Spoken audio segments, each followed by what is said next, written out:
আসসালামু আলাইকুম প্রিয় দর্শক। আশা করি সবাই অনেক বেশি ভালো আছেন। আজকে আপনাদের জন্য নতুন আরেকটি রেসিপি নিয়ে এসেছি। আজকে তৈরি করে দেখাবো বাঁধাকপির পাকোড়া। চলুন দেখে নেওয়া যাক বাঁধাকপি পাকোড়া তৈরির সম্পূর্ণ রেসিপি। যেহেতু বাঁধাকপির পাকোড়া, তাই বাঁধাকপি পাকোড়া তৈরির জন্য লাগবে বাঁধাকপি। এখানে আমি অর্ধেক বাঁধাকপি নিয়েছি। এটাকে কুচি, কুচি করে ধুয়ে ভালো করে একটি স্ট্রেইনারে পানি ঝরতে রেখে দিয়েছিলাম। পানি ঝরে গেলে এখন একটা বোলে ট্রান্সফার করে নিয়েছি। এখন এই বাঁধাকপিটার মধ্যে আমি দিয়ে দিব ২ চা চামচ লবণ। লবণ দেওয়া হয়ে গেলে বাঁধাকপিটাকে একটু ভালো মতো লবণের সাথে মেখে নিব। আর এই মেখে নেওয়ার কারণে বাঁধাকপির মধ্যে যে এক্সট্রা পানি থাকে সেটা বের হয়ে যাবে আর বাঁধাকপিটাও আরেকটু সফট হয়ে যাবে। এখন এই বাঁধাকপিটাকে ভালো মতো মেখে একটি ঢাকনা দিয়ে ঢেকে ১৫ মিনিটের জন্য এক সাইডে রেখে দিব। ফিরে আসছি ১৫ মিনিট পর। ১৫ মিনিট পর ঢাকনা খুলে দেখলাম বাঁধাকপি থেকে বেশ অনেকটাই পানি বের হয়ে গেছে। আর বাঁধাকপিটাও আগের চেয়ে অনেকটাই নরম হয়ে গেছে। এখন হাত দিয়ে ভালোমতো আবার কচলে তারপর এর মধ্যে থেকে যে এক্সেস ওয়াটার বের হয়েছে এটাকে নিংড়ে ফেলে দিব। হাতের মুঠি নিয়ে ভালোমতো চিপ দিলে এর মধ্যে থেকে সবগুলো পানি বের হয়ে যাবে। তারপর এটাকে একটা বোলে নিয়ে নিচ্ছি। বাঁধাকপির পাকোড়া বানানোর সময় এভাবে বাঁধাকপি থেকে এক্সট্রা পানিটা ফেলে দিলে পাকোড়া বেশ সুন্দর হয় এবং ক্রিসপি হয়। আর ভাজার পরে খেতে বেশ ভালো লাগে। তাই আপনারা অবশ্যই চেষ্টা করবেন বাঁধাকপির পাকোড়া বানানোর সময় এভাবে করে পানিটা ফেলে দিতে। আমি সম্পূর্ণ বাঁধাকপি থেকে নিংড়ে পানিটা ফেলে দিয়েছি আর একটা বোলে নিয়ে নিয়েছি। দেখুন এখন কতটা ঝরঝরা হয়ে গেছে এই বাঁধাকপিগুলো। এবার পাকোড়া বানানোর জন্য সব উপকরণগুলো অ্যাড করব। প্রথমেই দিয়ে দিচ্ছি পেঁয়াজ 1/2 কাপ। তারপর দিয়ে দিচ্ছি স্বাদমতো কাঁচামরিচ। দিয়ে দিচ্ছি কিছু গুঁড়ো মসলা। এখানে আছে হলুদ, মরিচ, ধনিয়া, জিরা প্রতিটি 1/2 চা চামচ করে। এখন দিয়ে দিচ্ছি আদার গুঁড়া 1/2 চা চামচ। আদা গুঁড়ার পরিবর্তে 1/2 চা চামচ আদা বাটাও ব্যবহার করা যাবে। ১ প্যাকেট ম্যাগি মসলা। এটা যেকোনো মুদি দোকানেই পাওয়া যায়।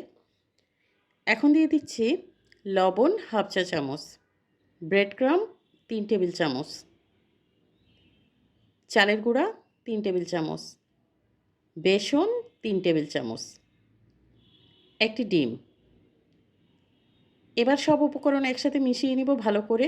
পাকোড়ার স্বাদ বৃদ্ধির জন্য আমি এখানে ১ প্যাকেট ম্যাগি মসলা ব্যবহার করেছি। আপনারা চাইলে এটা স্কিপ করতে পারেন আর এর পরিবর্তে ১/২ চা চামচ চাট মসলা ব্যবহার করতে পারেন। এটাতেও স্বাদ বেশ ভালো আসে। আমি সবগুলো উপকরণ ভালোমতো মিশিয়ে নিয়েছি আর মেশানোর পরে এখন একটু দেখে নিব এর বাইন্ডিংসটা ঠিকমতো আছে কিনা। যদি হাতে নেয়ার পর এরকম পাকোড়ার শেপ দেয়া যায় তাহলে মনে করবেন যে এর বাইন্ডিংসটা একদম পারফেক্ট হয়েছে। আর যদি একটু নরম থাকে তাহলে ব্রেড ক্রাম্ব অথবা বেসন দিয়ে দিতে পারেন। চলে যাচ্ছি পাকোড়াগুলো ভাজার জন্য। আর পাকোড়া ভাজার জন্য চুলায় একটি ফ্রাইং প্যানে 1/2 কাপ তেল দিয়ে দিয়েছি। তেল একটু গরম হলে আমি একটা, একটা করে পাকোড়া ছেড়ে দিব। আর এ সময় চুলার আঁচ অবশ্যই লো এবং মিডিয়ামের মাঝামাঝি থাকবে। বাঁধাকপির এই পাকোড়া খেতে ভীষণ সুস্বাদু হয়। আর এখন যেহেতু শীতকাল বাজারে প্রচুর বাঁধাকপি পাওয়া যাচ্ছে, আপনারা অবশ্যই বাড়িতে এইভাবে ট্রাই করে দেখবেন। আপনাদের বাড়িতে যদি ছোট বাচ্চা থাকে তাহলে তারা যদি সবজি খেতে না চায়, এভাবে করে বাঁধাকপির পাকোড়া তৈরি করে দিবেন, দেখবেন একদম মজা করে চেটেপুটে খাবে। আর বড়দের কথা তো নাই বললাম, তারাও বেশ মজা করে খাবে। আমার পাকোড়াগুলোর এক সাইড লাল হয়ে এসছে। এখন আমি পাকোড়াগুলোকে উল্টে দিচ্ছি।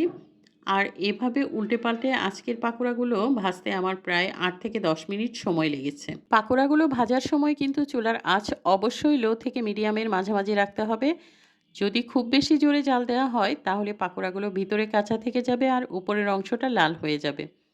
তাই অবশ্যই লো থেকে মিডিয়াম হিটের মাঝামাঝি রেখে পাকোড়াগুলোকে ভেজে নিতে হবে। আর যখন এই পাকোড়াগুলোর মধ্যে সুন্দর একটা গোল্ডেন ব্রাউন কালার চলে আসবে তারপর একটা, একটা করে তেল ঝরিয়ে উঠিয়ে নিতে হবে। আমার পাকোড়াগুলোতে সুন্দর একটা গোল্ডেন ব্রাউন কালার চলে এসছে। এখন আমি একটা, একটা করে পাকোড়া তেল থেকে তুলে নিচ্ছি। প্রিয় দর্শক, দেখলেন তো কিভাবে খুব সহজেই বাঁধাকপির পাকোড়াগুলো তৈরি করা যায়?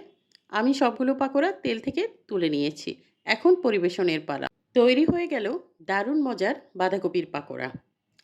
আপনারা অবশ্যই এভাবে ট্রাই করে দেখবেন। এই পাকোড়াগুলো আপনারা সাদা ভাতের সাথে অথবা বিকেলে চায়ের সাথে পরিবেশন করতে পারেন।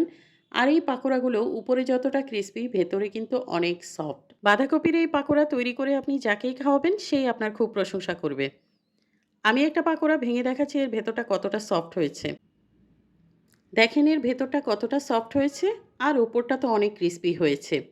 শীতের বিকেলে গরম ধোঁয়া ওঠা ১ কাপ চায়ের সাথে যদি হয় এরকম গরম, গরম পাকোড়া তাহলে তো কোনো কথাই নাই। একদম জমে যাবে। আশা করি আমার আজকের এই পাকোড়া রেসিপি আপনাদের ভালো লেগেছে। আর ভালো লাগলে ফ্রেন্ডস অ্যান্ড ফ্যামিলির সাথে শেয়ার করার অনুরোধ রইল। আর নতুন রেসিপিগুলো দেখার জন্য পেজে একটা ফলো দিয়ে রাখবেন। সবাইকে অনেক ধন্যবাদ। সবাই অনেক বেশি ভালো থাকবেন। আল্লাহ হাফেজ।